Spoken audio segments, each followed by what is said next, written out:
Cheers! I'm going to read something from my book Into the Silence. It's a short piece called Gooseflesh. But first of all, I'm going to have a drink of gin and lemonade.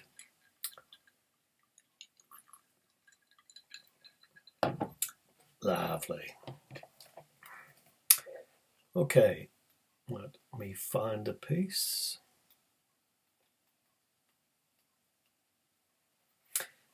Right, this is called Gooseflesh, In Memoriam Casamali Molodina and Amirali Molodina. One of those familiar poles with alternating bands of red and white can be found outside the barber's shop on the Soho Road in Handsworth. Its semiotic significance has always been eclipsed by the remarkable optical illusion of upward movement of the helicoidal stripes, which in reality are only travelling about the axis. In the display window I can see an array of items arranged on glass shelves: aftershave lotion, coconut hair oil, shampoo bottles, cans of hairspray, disposable razors, a pack of shaving brushes, a chromium-plated mirror, packets of contraceptives, black nylon combs. I come here about once a month. The barber pronounces haircut as aircut. Tufts of what appear to be steel wool frame his tonsure. Once I'm settled in the chair, he covers me with a white nylon sheet and puts a black yoke over my shoulders before he sets to work.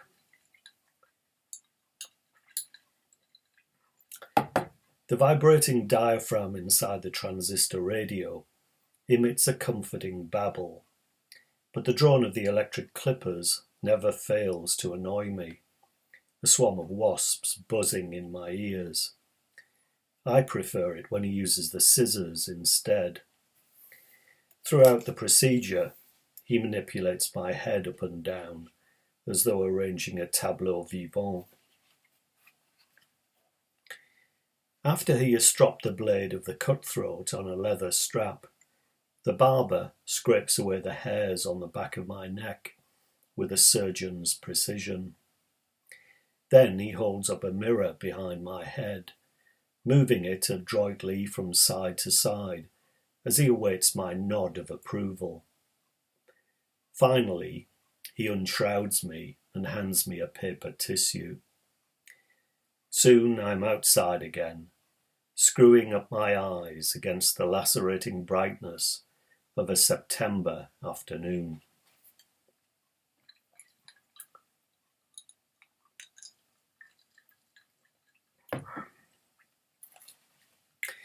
Hours later, I'm standing at the gate in Westminster Road when it happens. About to turn right, I experience the strangest sensation.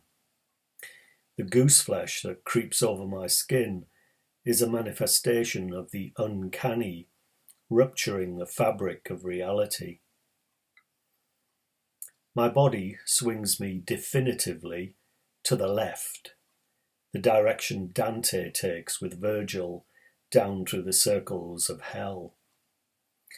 I turn into Putney Road, still puzzled by this message from the primordial part of my brain. It's just after 7 o'clock on a Monday evening, and I've been out of work for more than 2 years.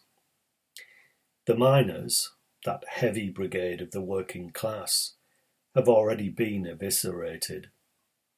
No haruspex is required to examine their smoking entrails.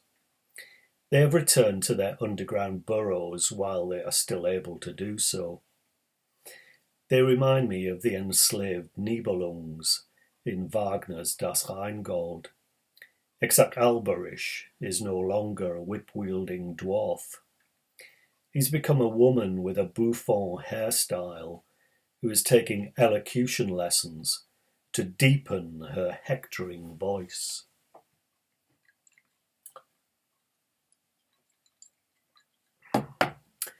I strolled back home with 2 cans of Kestrel lager and a packet of refreshers jostling together in the bottom of my carrier bag. As I walk along, I try to work out what has just happened. Later, I wonder if it was a premonition.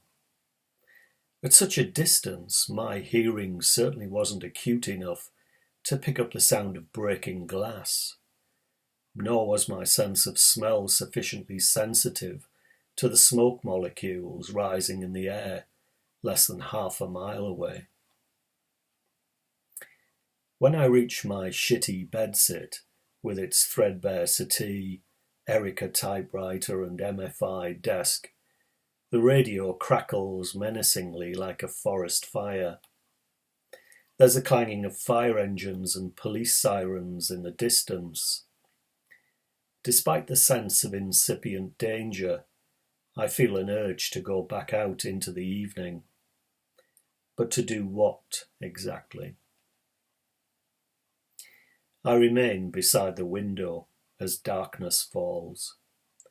Like the radio, my body is tuned into vibrations of discontent and violence, though I remain completely unaware of the tragic events about to destroy 2 innocent lives.